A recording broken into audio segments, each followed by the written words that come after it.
Hello and welcome to Telesur English. I am Estefania Bravo and this is From the South.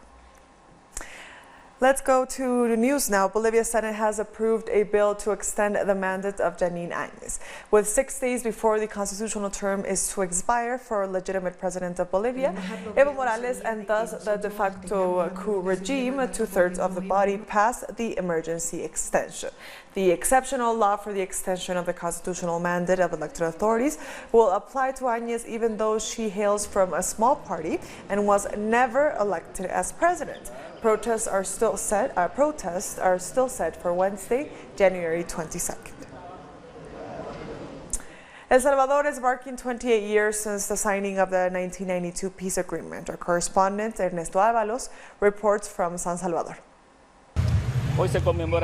Today is the 28th anniversary of the 1992 peace agreement signed in Chapultepec, Mexico, which ended 12 years of war that left more than 75,000 dead or missing. Social organizations, human rights defenders and relatives of the victims are asking the Legislative Assembly to form a commission to create a national reconciliation bill. They want the law to help the victims as opposed to those accused of committing crimes against humanity, war crimes and massacres. We thank Ernesto Ábalos for that report. Indigenous people from across Brazil came together on Wednesday to oppose what they say is the destruction of the Amazon rainforest at the hands of far-right President Jair Bolsonaro. Close to 500 members of 47 tribes met to discuss how to resist Bolsonaro's attempts at reducing their land and allowing business interests to have free reign over the Amazon. Another topic of discussion was the rise in violence against indigenous communities due to land conflicts with farmers and illegal miners and loggers who have made their way inside protected lands. We are going through a very grave moment in our history. It feels like a war. The criminalization of our leaders, the assassination of indigenous people, the increasing violence due to land conflicts, illegal logging, illegal mining. This is happening as if it were nothing. In this great meeting, attended by various indigenous leaders from across Brazil, we are here to make a pact saying we are not going to accept negotiations for our lands. Chilean President Sebastián Piñera said on Wednesday he plans to send a bill to Congress to reform the country's pension system. This comes in response of months of massing anti-government protests that condemn Chile's neoliberal system and demand the drafting of a new constitution. We are going to take to Congress a bill that improves the pensions of all Chilean pensioners, current and future, and especially the pensions of women, the middle class and older adults who need significant help. The Mexican government continues to advance in its fight against corruption. On Wednesday, President Andrés Manuel López Obrador addressed issues involving high officials from the previous administration who were charged for criminal offenses. Speaking from the National Palace, President Andrés Manuel López Obrador assured that the fight against corruption is crucial to addressing issues related to violence and insecurity in the country. We can't guarantee peace and stability when there is corruption. Unfortunately, in our country, corruption and criminality has prevailed. He mentioned cases like that of Genaro Garcia Luna, the former Secretary for Public Security under Felipe Calderón's administration. Garcia Luna was detained in the U.S. for drug trafficking and receiving bribes from the Sinaloa cartel. Despite being the most dominant cartel, the gang was not at the top of the persecutions list. This makes us think that the Sinaloa group was being protected. With this in mind, President AMLO referenced the ex-prosecutor and former Supreme Court Minister Eduardo Medina Mora, who was investigated for illicit enrichment and money laundering after his resignation. He has 2 ongoing investigations. I won't say anything else. I already asked for and received his resignation. I informed the Senate that the letter met all the requirements and they approved it. ¿Sabes cuánto gana un secretario de Estado? The Mexican government, through the Secretariat for Civil Service, has begun to create a program to flag corruption and make the salaries of high officials public information. What the Secretariat for Civil Service is aiming at is to guarantee the public's right to good governance and to improve the quality of public service. Meanwhile, the production manager for the State Petroleum Company has been fired for his involvement in embezzlement through shell companies, an operation known as the Great Scam. We'll be right back. Stay with us.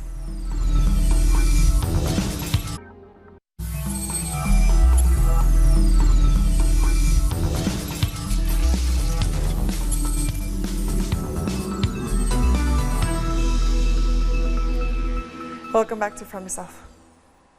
The government of Guatemala has said that it has received communications from Mexico saying that the border will be completely closed and that the migrant caravan will not be able to pass. The caravan, which set out from Honduras towards the U.S. on Wednesday, is already in Guatemala, where they were met by police and tear gas. The majority of the migrants are young people, dozens of whom have received food and water at the Casa del Migrante in the Guatemalan capital. Many had already gone 12 hours without eating by the time they arrived. A reported 2,000 migrants have been walking north since early Wednesday morning in hopes of reaching the United States. More from Honduras with our correspondent Gilda Silvestrucci. The Honduran migrant caravan is continuing on its path, and many have been able to pass through the Ocotepeque customs at the Agua Caliente border. They're now on Guatemalan soil. However, there were some initial obstacles. Nevertheless, they were able to cross through this area during early morning hours. Many children were held back as police are requiring the due permits for exiting the country. At that location, we haven't seen police repression today as we witnessed yesterday at another border crossing where migrants saw repression coming from both the police and the military. From Ocotepeque, they'll be heading to hostels. At least the women who are traveling with children, they'll be in search of food, of diapers, and other items that will help them facilitate this long journey, which began overnight on Tuesday into Wednesday, and which began in the metropolitan central of San Pedro Sula in the north of Honduras. And for more on the situation in Honduras, we're joined by Graham Russell of the group Rights Action. Thank you so much for being with us. Why are we seeing this new caravan of people seeking a better life? We're seeing yet one more caravan of people fleeing Honduras for the same reasons that we saw tens of thousands of people fleeing, maybe even hundreds of thousands over the course of 2019, why tens of thousands fled in 2018, and on backwards in recent Honduran history, right through to the US and Canadian-backed military coup in 2009. I think there's sort of three main perspectives to take into consideration. What are the conditions on the ground that are forcing so many people to flee into exile? Secondly, what is the nature of the regime in power, a corrupt, anti-democratic, repressive regime? And thirdly, and very importantly, what's the role of the so-called international community? What is the role of the United States, Canada, the World Bank, and global companies and investors that are happily doing business with the regime of Juan Orlando Hernandez in Honduras, the very regime that's creating the conditions that are forcing people to flee in the first place? There is a very vicious closed circle or closed cycle at play here, and there's no end in sight. Now, what has been the approach of the government of Guatemala thus far in receiving Honduras heading north, and what sort of policy is the Mexican government going to apply in this situation? I think the Guatemalan government's going to play it a little bit cagey, and they're going to allow Hondurans legally into the country. In Central America, you don't need a passport to cross from one border to another, cross from one country to another. All you need is a particular national ID card. So they'll allow Hondurans into Guatemala if they have their legal identification papers. I think the Mexican, and the reason Guatemala is going to be quite cagey is that they're trying to balance sort of the incoming president's reputation with the public, which is bad to begin with, and the fact that they are another corrupt, very repressive regime that's supported by the United States as well. I think the response of the Mexican government, it sounds certainly publicly, is going to be even far sterner, far more violent. They've come out with very bold statements saying, heck no, no one's going to cross into Mexico. So that does not, this is not setting up well for people being forced to flee into exile from Honduras. And likely, I don't know this as a fact yet, but likely they will be joined by Guatemalans as well as in previous caravans who were also forced to flee very violent and impoverished conditions in Guatemala. Now, what are the chances that members of this latest group of migrants actually make it into the U.S., and what sort of risk are they taking along with them?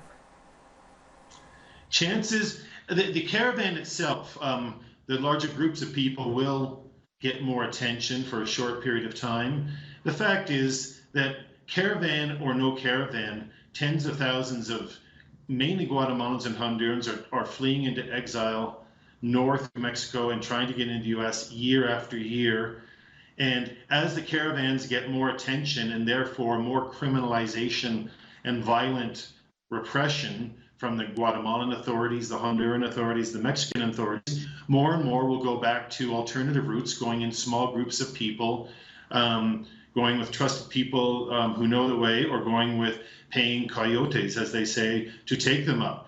There will be no end to people being forced to flee north from Honduras and Guatemala because of the living conditions in both countries.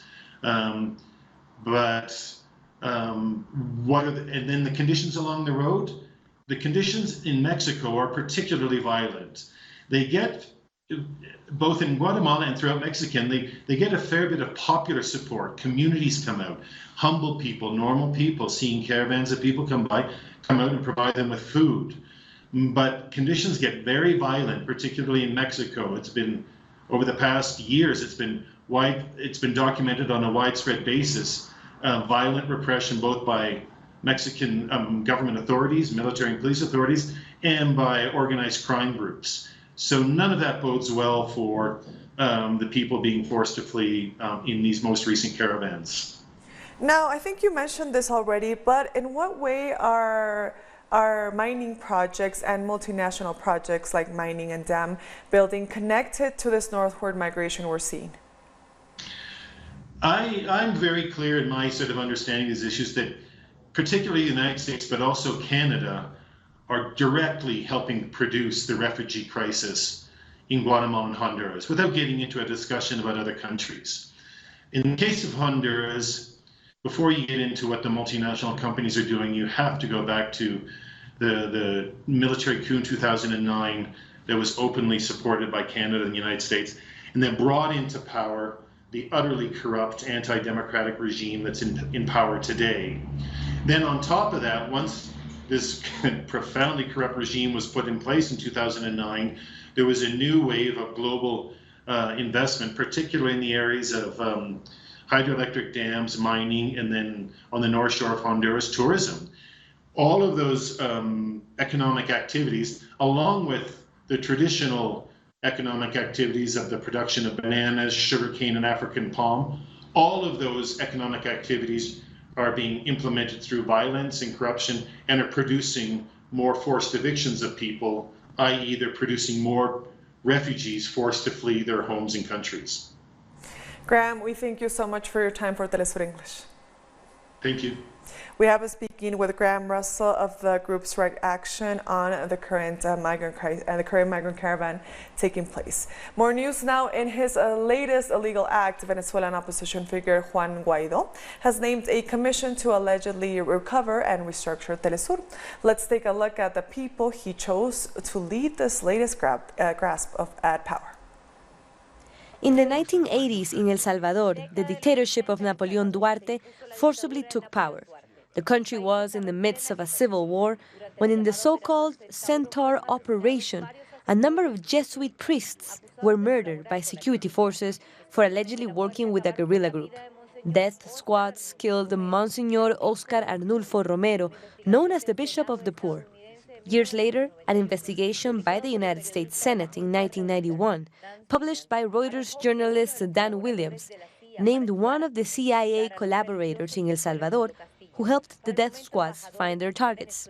It was Leopoldo Castillo, the then Venezuelan ambassador in El Salvador. Since then, Castillo has been known as the priest killer. Consistía en la identificación de las víctimas. 33 years ago, with the help of Leopoldo Castillo, they killed a number of priests in El Salvador. That is the latest appointment made by Juan Nobody.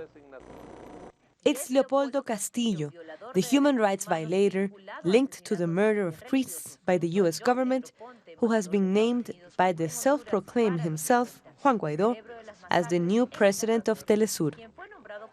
The latest strategy of his international media circus, hoping to convince his audience that he holds any sort of power in Venezuela. Why don't you talk to one of the guards? Show at least a little moral standing, at least some leadership. Juan Guaidó represents a powerful sector in this hybrid war. Venezuela has been attacked on all fronts with the hopes of destroying our government. Juan Guaidó has given himself an important role by calling himself and his followers the only legitimate power in Venezuela. He has embodied the hybrid war. He has zero legitimacy. The whole show is just a strategy to destabilize the nation and to facilitate a foreign invasion or the implosion of our democratic system. Another one of the feats of Leopoldo Castillo came on May 3, 2017, a year when the terrorist acts of the opposition were losing steam. In a tweet, Castillo confirmed the death of Leopoldo López, a former opposition leader who was under arrest for leading a terrorist plot that sought to overthrow President Nicolás Maduro in 2014 and killed over 40 citizens. But Castillo's lie was quickly ended, and his ethics were questioned across the board. This is a message to my family, to prove I am alive. Today is May the 3rd. It's 9 p.m. This is a message to my wife, Lilian. I don't understand why they are asking me to prove I'm still alive right now. Larissa Patiño was also named as a leader of the team that hopes to kidnap Telesur. For 17 years, she was at the head of the RCTV news outlet, an opposition beacon during the administration of Hugo Chávez.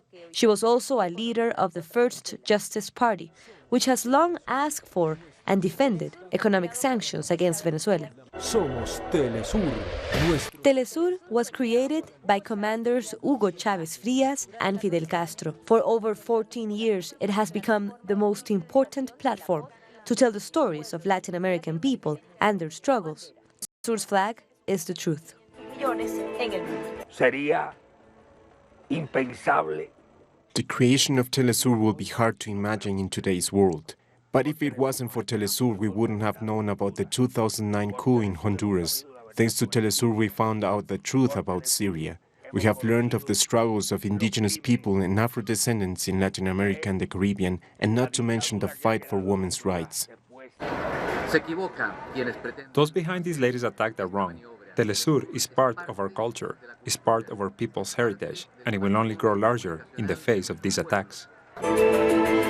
Más de 34,5 millones de visitas en nuestro sitio web y redes sociales nos convierten en referencia informativa en inglés y español a nivel mundial. Our North is the South. That's Telesur's slogan. And just as the legitimate president of the network, Patricia Villegas, says, Telesur is unique and unbreakable, made up of one-of-a-kind people and watched by extraordinary viewers worldwide. We'll be right back. Stay with us.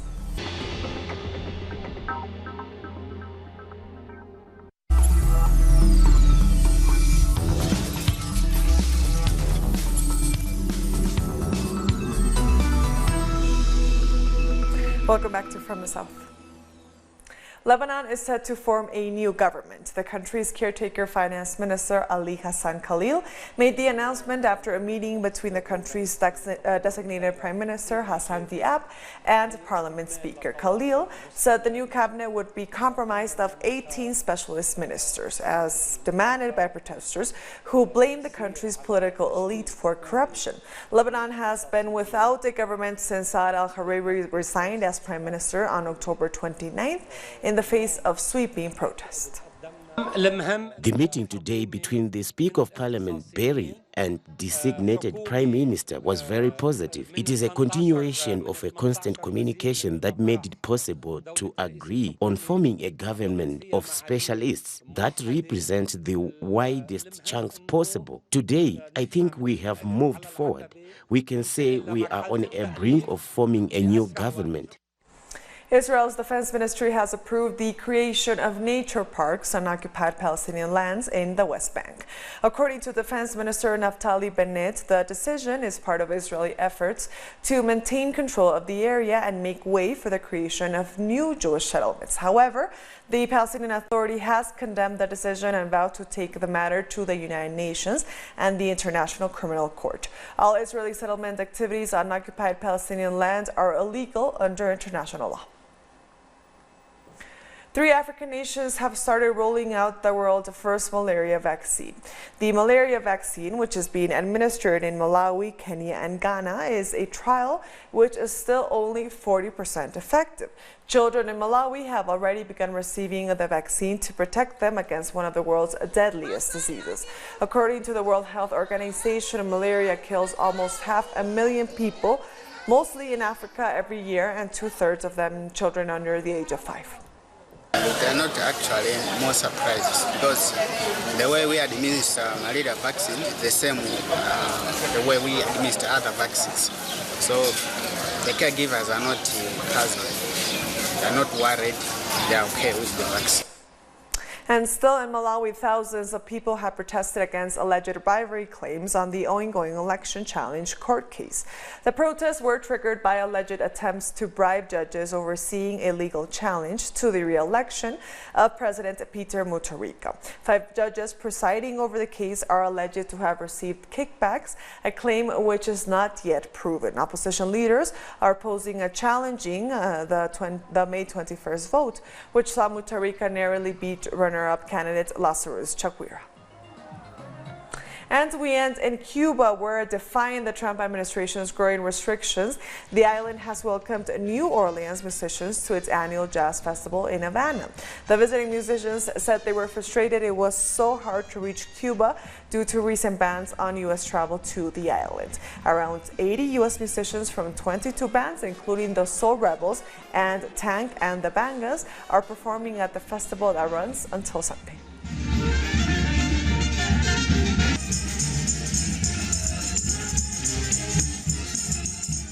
It's a very complicated environment right now to do anything in Cuba or with Cuba because of a lot of the restrictions on the U.S. side and a lot of confusion. So I'd say the biggest challenge is really figuring out how to help people in the U.S. understand that they can still come to Cuba and that this project is possible. And super grateful to all of the musicians and all of the people from New Orleans that made this possible. I think it's a life-changing experience for a lot of people involved. And with that, we've come to the end of this news brief. You can find these and many other stories on our website at telesurenglish.net. And join us on social media. We are on Facebook, on Twitter, and on Instagram. For Telesur English, I am Estefania Bravo. Until next time.